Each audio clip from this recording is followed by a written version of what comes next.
64 strategic bridges हैं, 2 airfield हैं, 2 helipad भी हैं। भय बिन ना होए प्रीत, मतलब जब तक दूसरा आदमी ये नहीं देखता कि आप स्ट्रांग हो, तब जाकर वो आपके साथ यारी दोस्ती करता है कि ये मुझे मारेगा नहीं।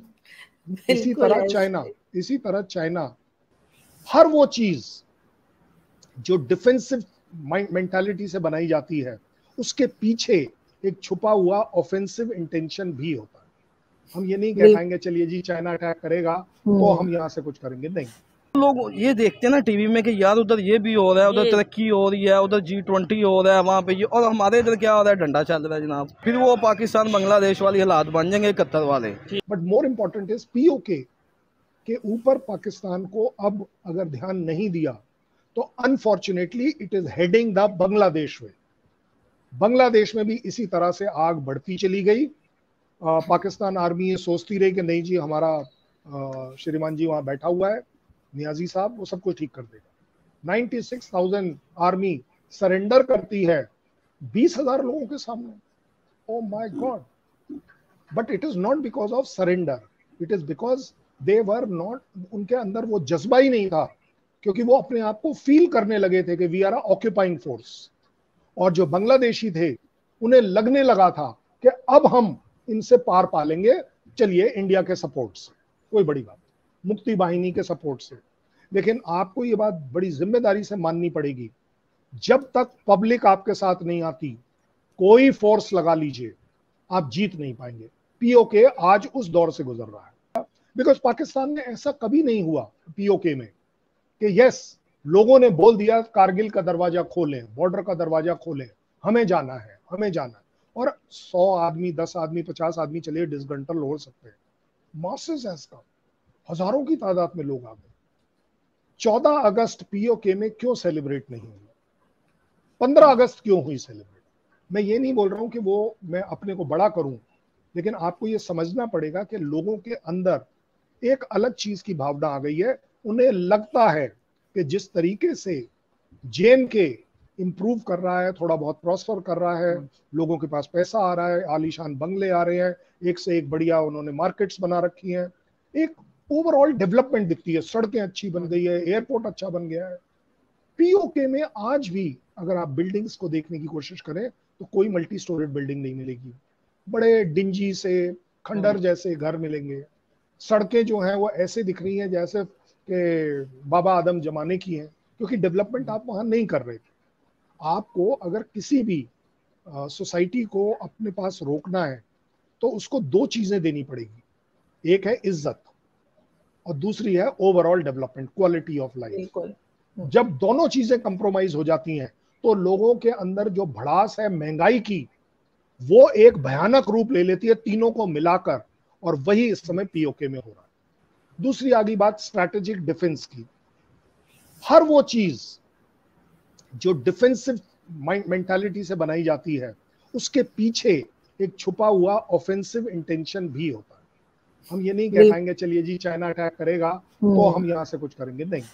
आपके पास भी स्कोप होता है कि अगर आप किसी 5 किलोमीटर राइट साइड में मेरे तरफ आ रहे हैं तो मैं 25 किलोमीटर लेफ्ट साइड में आपको काफी डैमेज कर सकता हूं।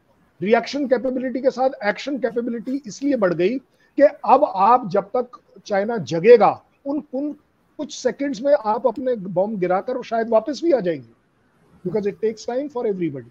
वहाँ से खबर एक दिन आती है कि भाई वर्ल्ड हाईएस्ट जो सा रेल ब्रिज बन गया, ठीक है। फिर आज खबर आती है कि लद्दाख में एयरफील्ड बना रहे हैं, वो जो सा हाईएस्ट एयरफील्ड बना रहे हैं लद्दाख में।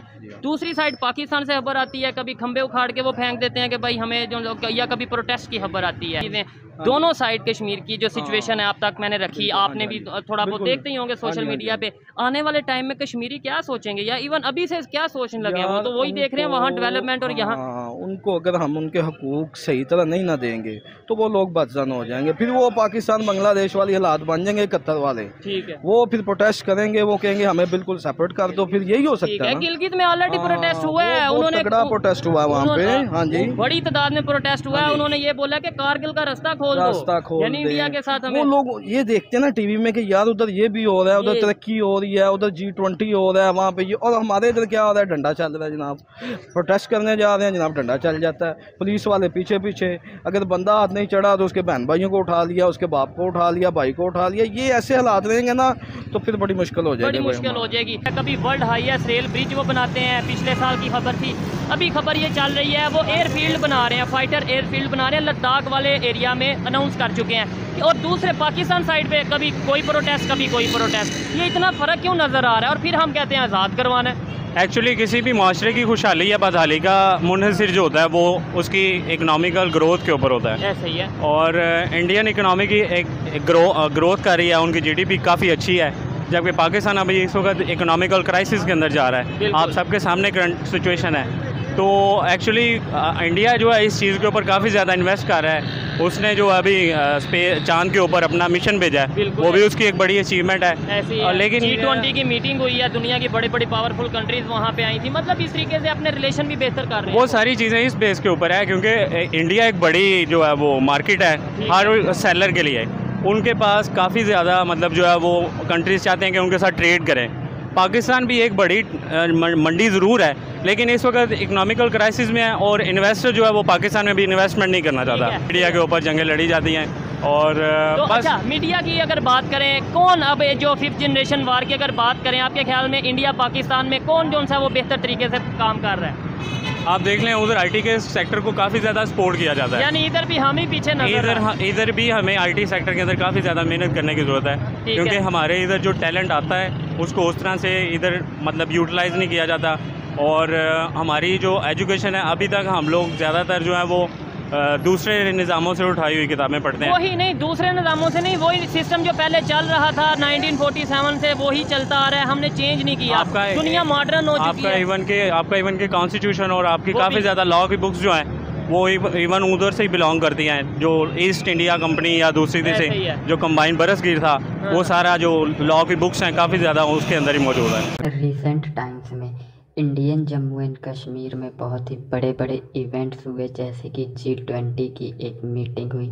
वहीं ब्यूटी पेजेंट्स जैसे इंटरनेशनल इवेंट भी जम्मू कश्मीर होस्ट करा रहा है। वहीं दूसरी तरफ जो पाकिस्तान ऑक्यूपाइड कश्मीर है वो लिटरली स्टोन एज में जी रहा है। वहाँ पर ना ही अच्छी सड़कें हैं, ना ही बिजली और ना ही पानी। इसीलिए वहाँ बहुत बड़े लेवल पे प्रोटेस्ट स्टार्ट हो गया है कि हमें इंडिया में मिलना है और बॉर्डर खोल दो ताकि हम इंडिया जाकर इंडिया की नागरिकता ले लें और POK को भी भारत का हिस्सा बना ले। साथ ही साथ लद्दाख एरिया में भारतीय सरकार बहुत सारा इंफ्रास्ट्रक्चर तैयार कर रही है, जैसे air bases, helipads, road, bridges, जिसके कारण जो चाइना है वो काफ़ी नर्वस है और उन्हें भी पता है कि इंडिया को ऑलरेडी एडवांटेज है बिकॉज ऑफ हाइट। और अगर इंफ्रास्ट्रक्चर रिजिलियंट हो जाता है इंडियन साइड में तो फिर हम चाइना को भी चेकमेट कर देंगे, जबकि पाकिस्तान तो हम ऑलरेडी अच्छे से हैंडल करने की क्षमता रखते हैं। और आने वाले दिनों में बहुत ज़्यादा प्रोबेबिलिटी है कि बड़ी डेवलपमेंट हो पाकिस्तान ऑक्यूपाइड कश्मीर में। और कोई बड़ी बात नहीं कि ये प्रोटेस्ट बड़ा रूप लेकर 1971 की तरह एक बार फिर से POK टूटकर भारत का हिस्सा बन जाए। जिस तरह से बांग्लादेश जो उस समय ईस्ट पाकिस्तान था वो टूटकर पाकिस्तान से इंडिपेंडेंट देश बन गया।